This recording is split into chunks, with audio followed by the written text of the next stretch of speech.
When I was getting ready to take my leap of taking a year-long sabbatical, I was extremely nervous about telling other people about my decision. Even though at the moment that I was preparing for these conversations, I was working in communications. I had held roles in both external and internal communications and in very high pressure contexts near conflict zones, natural disasters, and the C-suite and boardroom. And I had a major aha moment when I realized that I could use all this experience to communicate my own leap and keep going to have my own tough conversations that allowed me to have the much more happy and aligned life that I have today.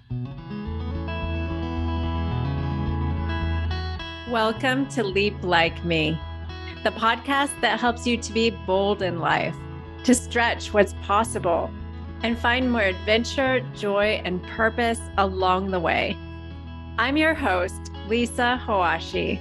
I'm a life coach who can help if you're ready to take a new, more authentic direction in life. On Leap Like Me, we share the inspiring stories of people like you who have made a brave leap and offer practical tips for how to set your leap in motion too. Let's get started. What conversations make you feel nervous? Which ones would you rather avoid? I'm Lisa Hoashi. I'm a life and career coach and the host of Leap Like Me. Before becoming a coach, I worked in communications, so I have a lot of ideas and expertise when it comes to how to approach brave conversations, especially if these are the conversations that you need to have to take your leap. This is the first time I've shared such a comprehensive roundup on my personal communications approach and strategies, and I'm so excited to get started today. I have so much to share on this topic, in fact, that we had to split this episode into two parts. Today, for part one, we are talking about how important it is that you keep working on your ability to have tough conversations if you want to live a life that really expresses you and your values. We're going to talk about why some conversations seem so hard and what a huge impact it can have on your life when you can successfully get through them instead of avoiding them. Then, in the second part of this episode, I'm going to give you 7 practical steps that will help you prepare for any tough conversation, and especially for those that are about you and any leap that you'd like to take in life. So stay tuned. That will be released separately from this episode. For today, I hope you leave with a greater awareness of which conversations you might be avoiding and why, and some good reasons why it's important you go ahead with them anyway. So here's one quick footnote that for both episodes before we get started. In these episodes, we will often be talking about those conversations where you need to share something important or break some big news about yourself with someone whose opinion matters to you. However, many of the ideas here can be applied to different situations. Conversations to resolve a conflict, to express an opinion or conviction, or even to persuade someone or get them on board. I invite you to approach these ideas with an open mind and think about where they might be relevant and where you can apply them in your own life. All right, so let's get started with a common scenario in my work. You are so close to taking your leap. It could be that you've decided to move to a new city and it's time to break the news to your family and friends. It could be that you've decided to make a career switch and it's time to tell your boss and colleagues. It could be that you're taking a sabbatical break and it's time to tell everybody at work and your family and friends.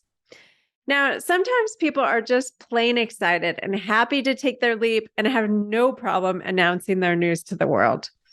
I'm thinking here and remembering our guest, Raven Wilson, on episode 28, who we interviewed about her leap, which was going from being a teacher to working in ed tech.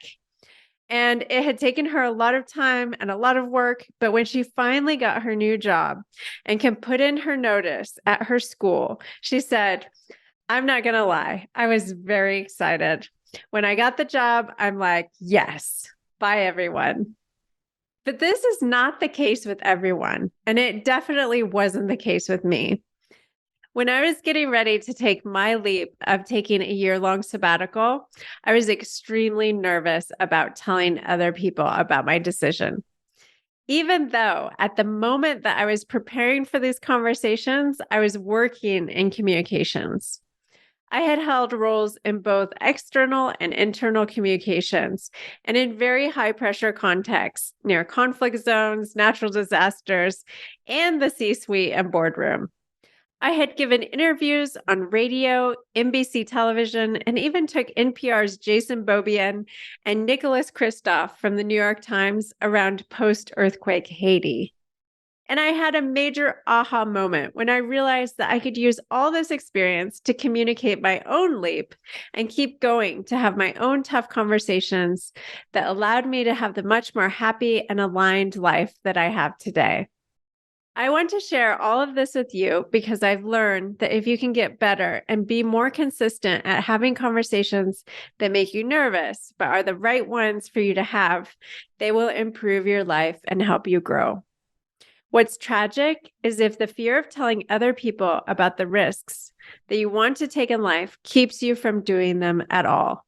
We have to counteract that. Now, on the surface, it may seem silly or like I'm exaggerating about how often this happens. Like, who would be so worried about what other people think that they wouldn't do something that they really want to? But this is so common. I've worked with more than 75 people through their leaps, and it's more common of a concern than anyone would let on. And this isn't even counting the people I know in my personal life. So often we don't even realize it about ourselves because we buried that fear beneath all the other reasons or excuses about why we're not making a change in our life. I often bring my expertise from my communications career to my coaching to help my clients. We'll use a session like media training for an upcoming conversation. And here are some recent situations where this helped. A client was ready to quit his job and take a 4-month sabbatical. His job had given him many opportunities and had really shaped who he was. He had been there a long time, and he was really grateful, and he was also ready to move on. He was scared of his boss's reaction. They were very close, and he was afraid to let her down. So we worked on a script that he could use just to get through that conversation, and he did it. He took his break and recently started a new job that was a better fit for him. Another client who's been trying to find a full-time job in her very niche field wanted to approach someone she had met at a conference as a potential mentor. We worked on an email to ask this contact for a meeting. And the potential mentor agreed to the meeting and is now making an introduction for my client at her company. Another client was ready to leave a job to make a career switch, and she was gearing up to see a lot of her colleagues at an internal company event. She was going to have to break her news to many of them and even say goodbye to some of them. We worked on how she would explain her departure so she could begin the process of saying goodbye. And it wasn't easy, she reported later, and she would have liked to have done it better, but she did it and it was over, and she can now focus on her break. These are all uncomfortable conversations. They take courage. And as you can see from the results, they can have a huge impact on the direction of your life. I want to invite you to pause a moment and think about the last time you knew you needed to have a conversation with someone and you put it off or avoided it. Think about your reasons for not doing it. Here are 3 common reasons why we avoid uncomfortable conversations and some of the reasons why you might want to bravely have them anyway. All right, here's reason number 1, why we might be tempted to avoid a conversation. Fallout. It's as simple as that. We worry about the consequences. We fear facing someone's displeasure or anger with us. I know this one quite well. It really can have a lot to do with your family dynamics growing up and what you learned early on. I came from a household that avoided conflict and didn't communicate well and waited until it all came out in one big outburst. And as I got older, I realized from my friendships and romantic relationships that this was something I didn't want. It wasn't healthy. I wanted to unlearn it and learn a different way. So I've worked for years to be brave.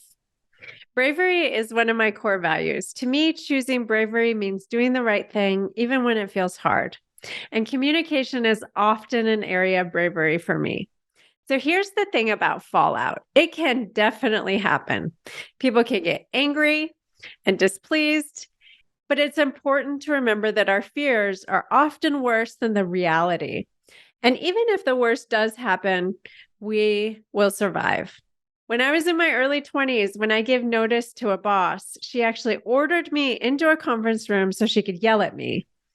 Worse yet, it was a family business, and she had her husband come in so they could both yell at me.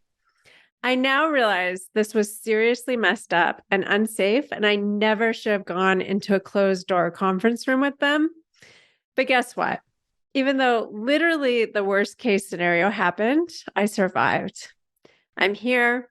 I'm okay. And an important lesson learned about how to protect myself in the future. It can be painful to have people get mad at you or be disappointed, but it's important to remember that it's not all about you. They have their own things going on, and it's your life, and you get to do what's right for you. Sometimes when we make an important change in life, people aren't going to come along with us. They aren't ready. They don't want to. They don't understand. And maybe even they'll come around later. All right. Reason number 2, why we might want to avoid a conversation. We worry about what people think of us. We fear their judgment. If you have a history of people pleasing, this can be a big one. If you have a history of feeling like you need to prove your worth through achievement and other people's approval, then even your sense of self-worth can be impacted by what others think of you. This is another one that comes up big depending on your background and family of origin. It's huge for me with my Asian background, and if you might have too. We worry about whether people will think we're foolish, ridiculous, arrogant, an imposter. The list goes on forever. So here's the thing I'm not going to say. I'm not going to say, stop caring what people think. That is so pat. It's so easy to say and difficult to do. When I read sassy quotes of celebrities who have stopped caring what other people think, I'm skeptical. Maybe they've achieved it, but more likely they're still working toward it, right? I feel like the best thing we can do is make some progress. What I do feel like what we can all work on, though, again, is bravery. One of the ways that I have found to be able to work toward it is, again, through bravery. To get myself to do the things that are hard because I know it's important for me and other people, to give it a social purpose. I think that one of the places where I got this idea from was an episode I heard in college of This American Life. So now it's a podcast. Back then it was a radio show, and I definitely listened to it on the radio. And it was an episode with Mr. Rogers. It was episode 184, if you want to check it out. And it was on neighbors, of course. So this episode was recorded a few years before Mr. Rogers died. And so you were able to hear him respond to some of the questions that the producers of the show put to him about different scenarios. And one of the questions they asked him was, they asked him how he would approach a neighbor if their loud music was bothering them. How would they approach that neighbor to go talk to them about that? And I was living in New York City at the time, and I could relate to how hard it felt to bring a complaint to a neighbor in my somewhat rough Brooklyn apartment building. And here's what Mr. Rogers said. I can tell you what I would hope I would do. I would hope that I would be brave enough to visit. It's so easy to condemn when we don't know. And if I would visit you and find out that you're a reasonable person, I could tell you about my sensitivities and see if it would make any difference to you. The interviewer then asked Mr. Rogers what he thought it was that made people afraid to have conversations like this. He said, Perhaps we think that we won't find another human being inside that person. Perhaps we think that, oh, there maybe are people in the world who I can't ever communicate with, and so I'll just give up before I try. And how sad it is to think that we would give up on any other creature who's just like us. I think he's right, that the ultimate fear we have about judgment is that someone just won't get us. Maybe they won't, but it's really important to try. Lastly, here's reason number 3 why I think we find conversations hard. It's about risk and vulnerability. I think it's really because they're about things that we're still uncertain about within ourselves and about ourselves. We might feel unsettled inside, and it's making us question our own judgment. And that uncertainty might make us feel like it's too early to act, that we should wait for certainty before we speak to others. We might feel afraid of failure. We might feel afraid of what it means for us to say something. It might represent a shift in our identity. It might be a first time that we're taking a stand for our ideas and decisions. You can't always wait for 100% certainty before you make a move in life, though. You'd never get anywhere. So what this comes down to ultimately is about your relationship to risk. Yes, tough conversations can be risky. They can leave us feeling vulnerable. Brené Brown, who has centered her work around the study of vulnerability, says, staying vulnerable is a risk we have to take if we want to experience connection. She also writes in her book, Daring Greatly, vulnerability is the birthplace of love, belonging, joy, courage, empathy, and creativity. It is the source of hope, empathy, accountability, and authenticity. If we want greater clarity in our purpose or deeper and more meaningful spiritual lives, vulnerability is the path. Vulnerability, I'd also say, is the birthplace of growth. Representing yourself more authentically in your conversations is going to stretch you. You're going to experience growth. And every time you do it, you're going to feel more capable and confident in doing so. Commit to taking some risks that are good for you and take you closer to an authentic expression of yourself, including in your conversations. Today, we talked about these 3 big underlying reasons why we might choose to avoid a tough conversation. I want to share those with you in part to let you know that if you saw yourself reflected in any of this, you're not alone. And also to help you be aware of whether any of these things might be holding you back. Having a life that is self-directed and intentional requires that we get better at these conversations. The truth is, many people take a life path that is not quite right for them because they're afraid to speak up, afraid to take a stand on their own ideas and dreams, afraid to rock the boat, and because it feels easier to please others. So if you want to make the shift to a life that better expresses you and your values, start cultivating the communication skills that will help you get there. In part 2 of this episode, I'm going to share with you 7 practical steps to prepare for one of these conversations so you get out on the other side and can see what it does for you, your sense of freedom and agency, your life, and the lives of those around you. Tune in to the next episode of Leap Like Me for all that good stuff.